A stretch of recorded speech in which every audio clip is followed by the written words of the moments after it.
Dans votre premier livre, Les choses de ma vie, vous dévoilez les choses les plus intimes de votre existence.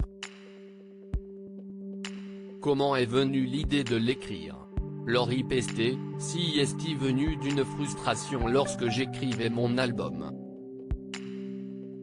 Je ne pouvais pas raconter tout ce que j'avais à dire avec une chanson qui dure 3 minutes 30. Pourquoi tout dévoiler aujourd'hui et pas il y a 5 ou 10 ans? Si est-il la suite logique de cet album, Les choses de la vie, dans lequel je me suis beaucoup livré. Aujourd'hui, je me sentais prête à parler, à l'époque, non. Puis j'avais cette carapace, je n'aimais pas trop dévoiler de choses sur moi.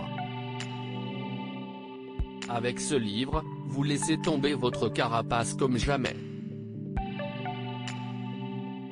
On ne se rend pas compte qu'on a une carapace, et plus la vie avance, plus tu t'ajoutes des douleurs, des masques. Tu encaisses, tu penses que tu te protèges, mais non. Le fait d'enlever cette carapace, si est incroyable, je suis plus libre, plus légère, j'ai moins mal au dos. Tout ça, si est arrivé grâce à l'hypnose et ça a changé ma vie. J'étais arrivé à un moment où les émotions ne sortaient plus. Ne craignez-vous pas d'ouvrir la boîte de Pandore? Tout à fait, mais ça m'a fait du bien.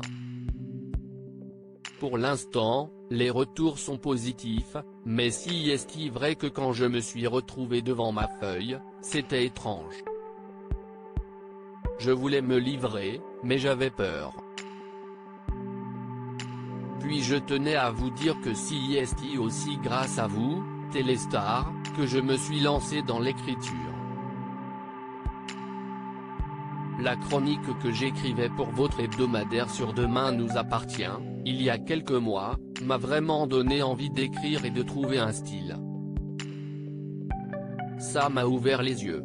À présent, ce qui m'est étrange, si est de parler librement. Vous révélez être atteinte d'endométriose, une affection gynécologique. Elle est à l'origine de règles douloureuses et peut rendre très difficile la fécondation naturelle, note de la rédaction. Concrètement, peut-on dire que la maladie vous a fait vivre un enfer? C'était l'enfer.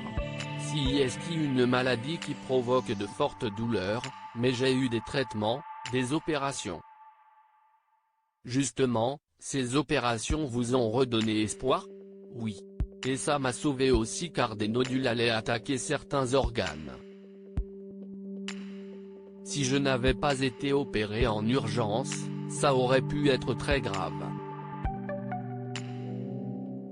Ça fait longtemps que vous êtes atteinte d'endométriose? Elle m'a été diagnostiquée il n'y a pas si longtemps que ça, mais oui, ça fait longtemps que j'en souffre.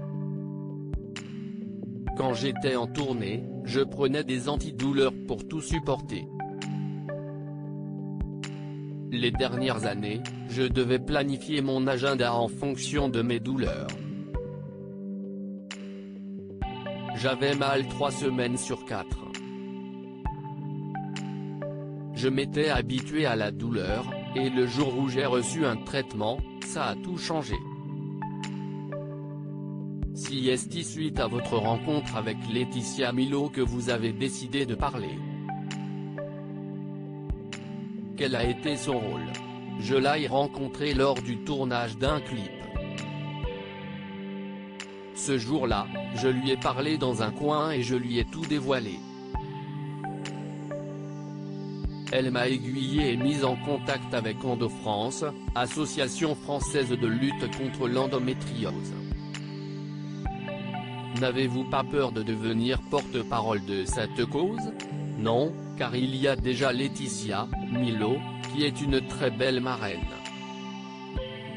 Il y a aussi Imani, pour l'association Endomind, note de la rédaction, ou Julie Gaillet, pour Info Endométriose, note de la rédaction, qui en ont parlé.